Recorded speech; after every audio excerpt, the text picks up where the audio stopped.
여러분, 책 들을 시간이지현. 안녕하세요. 10분 동안 책의 요점만 쏙쏙 뽑아 재밌게 전해드릴 윤지현입니다. 오늘은 벤저민 리버만, 엘리자베스 고든의 시그널이라는 책인데요. 제목만 봐서는 어떤 내용일지 감이 안 오는데 기후변화가 인간에게 미친 영향에 관한 이야기입니다. 저는 이렇게 제 분야가 아닌 책을 읽으면 몰랐던 사실에 더 크게 흥미를 느끼는 편인데요. 여러분들도 재밌게 들으실 수 있으면 좋겠습니다. 셀럽이 선택한 책 듣는 10분. 기후의 역사와 인류의 생존. 벤저민 리버만, 엘리자베스 고든의 시그널을 들려드립니다. 기후변화는 현대 인류 역사에 영향을 미치기 훨씬 이전인 수십만 년, 심지어 수백만 년 전부터 우리 인류의 진화를 결정하는 데 영향을 미쳐왔다. 다양한 기후인자들이 진화는 물론 인류 탄생 이전과 이후에 걸친 사실상 모든 역사에 영향을 미쳤다.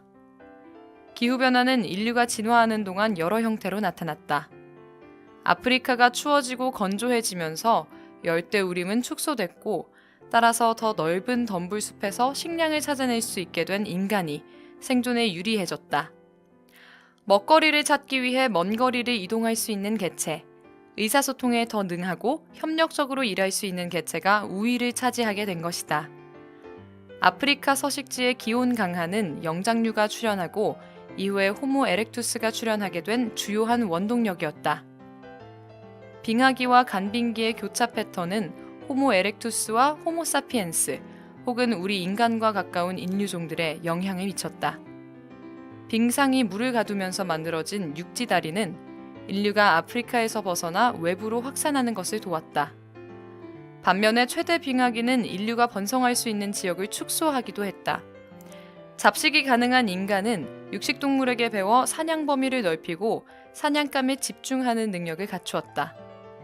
또한 고기 이외의 먹거리도 섭취할 수 있어 경쟁 관계에 있는 육식동물에 비해 환경에 더 잘 적응할 수 있었다. 마지막 최대 빙하기 이후 인간은 따뜻해진 세상에서 많은 변화를 맞이했다. 인간은 빙하가 최고조에 달했을 때 버려졌던 지역을 다시 차지했고 새로운 지역으로 퍼져나갔다.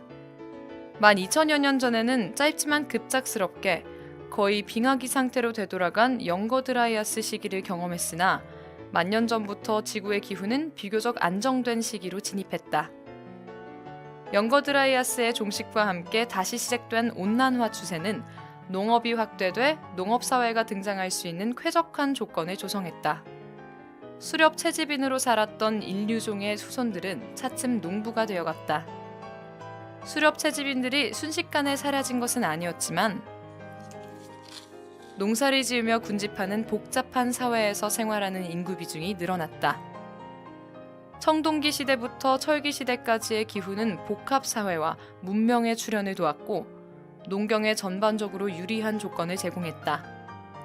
복합 사회의 규모와 면적은 농경마을의 출현으로부터 시작해 로마 제국과 한나라에 이르기까지 수천 년에 걸쳐 커졌다.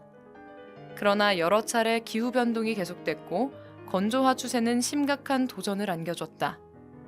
몬순벨트의 이동은 인더스강 유역의 도시사회를 쇠퇴시킨 주요 요인이었다. 몬순 시즌에 내리는 비가 필수 불가결한 강수량을 제공했는데 몬순이 이동하자 문명 역시 소멸했다. 비옥한 초승달 지역에서 아주 오랜 기간 유지된 도시 문명의 역사는 기후변화에 오랫동안 적응해온 결과였지만 청동기 시대 말기에 이르러서는 기후변화로 대부분 쇠락하고 말았다. 반대로 기후가 안정적으로 바뀐 유럽의 로마, 중국의 한나라는 기후 최적기에 번성했다. 로마의 번성에는 너무 많은 요인이 관여했기 때문에 최적의 기후 조건을 유일한 원인이나 주요 원인이라고 단정하기는 불가능하다. 다만 당시의 비교적 안정적인 기후는 로마의 왕권과 제국이 수세기에 걸쳐 지속하는 데 도움이 됐다. 기후 최적기 동안 로마의 인구와 경작지는 늘어났으며 안정적이고 믿음직한 식량 공급이 가능했다. 로마의 경우와 마찬가지로 중국 수나라와 한나라도 기후 최적기에 농업에 의존하며 광대한 제국으로 성장했다. 강력했던 로마 제국이 무너지고 중세시대가 도래했다. 유럽의 온난 기후는 스칸디나비아의 거주민들, 즉 바이킹이 더 멀리, 더 빠르게 이주할 수 있게 했다. 또한 북대서양 지역에서 국가 권력이 커지고 무역과 농업이 확대될 수 있는 유리한 조건을 제공했다. 따뜻했던 기후로 농업이 확대돼 국가는 더 많은 잉여 생산물을 확보하게 됐고, 이에 따라 무역이 증가하고 도시가 성장하게 됐다. 농사에 유리한 기후는 기술 발전의 효과를 배가시켰고, 경작이 확장됨에 따라 유럽 인구도 현저히 증가했다. 중세기후 이상 현상 이후 수세기에 걸쳐 일부 지역이 현저하게 추워지는 냉각화가 이루어지면서 인류 역사에 또 다른 영향을 미쳤다. 이 시기는 소빙하기로 표현된다. 정확하게 언제부터 얼마나 추웠는지는 지역에 따라 다르지만 소빙하기는 광범위한 지역, 특히 유럽과 북대서양 주변 지역과 아시아, 북아메리카에 영향을 미쳤다. 16세기 말부터 시작돼 17세기까지 이어진 강한 추위 기간에 북대서양과 유럽에서는 북쪽 고위도 지역과 산간지방 고지대에 사는 사람들이 가장 심각한 위협에 처했다. 동아시아와 동남아시아 지역에는 강수량을 변화시켜 크메르 제국 등이 위기에 빠졌다.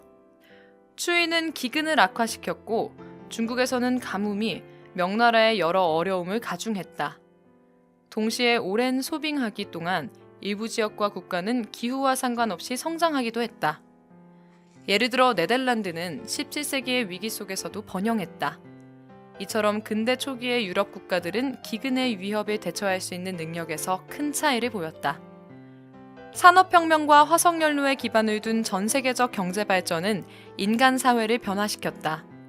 사막에 광대한 도시를 건설하는 것을 가능하게 했고, 수십억 명의 근무자가 에어컨이 가동되는 사무실에서 근무할 수 있도록 했으며, 농부가 비료와 농약, 펌프, 트랙터를 갖추고 수십억 명이 먹을 수 있는 식량을 생산할 수 있도록 했다.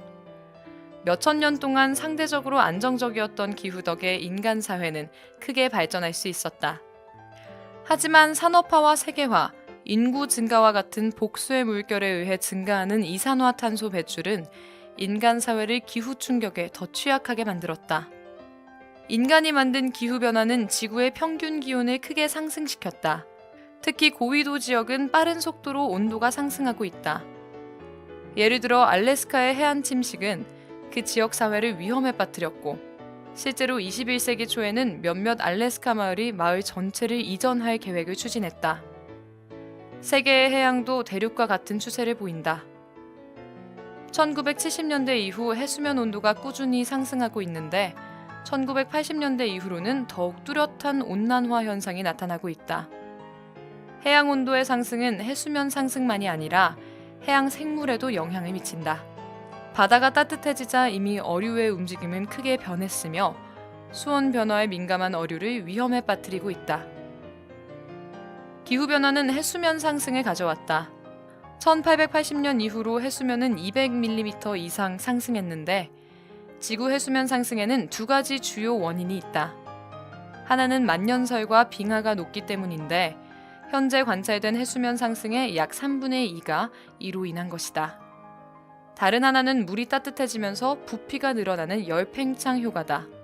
해수면 상승은 섬나라와 저지대에 특히 문제다.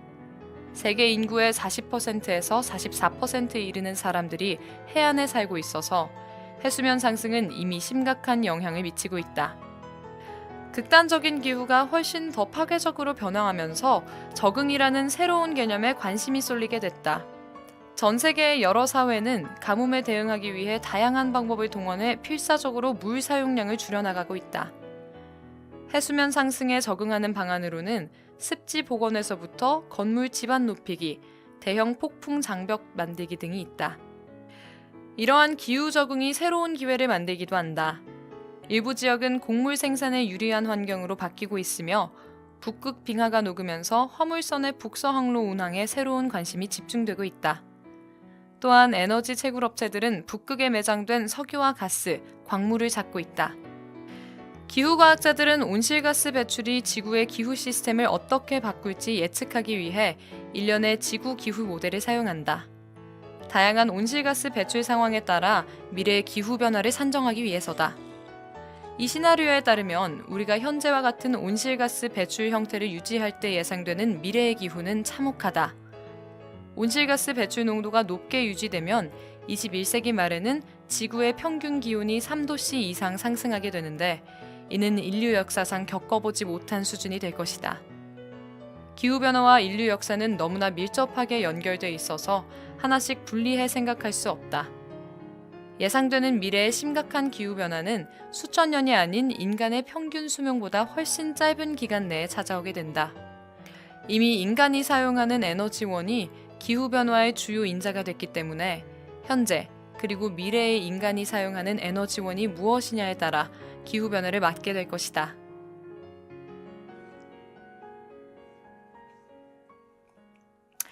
아, 정말 엄청나네요. 우리가 인지하기 전부터 기후가 이렇게나 큰 영향을 미쳐왔다니. 인간의 존재 자체에 큰 영향을 미친 만큼 앞으로 우리가 어떻게 하냐에 따라 미래에도 큰 영향을 미치겠죠? 다시 한번 자연의 막대한 힘에 대해 생각해 볼 수 있는 시간이었습니다. 책 듣는 10분 오늘도 유익하셨길 바라며 여기서 마무리하겠습니다.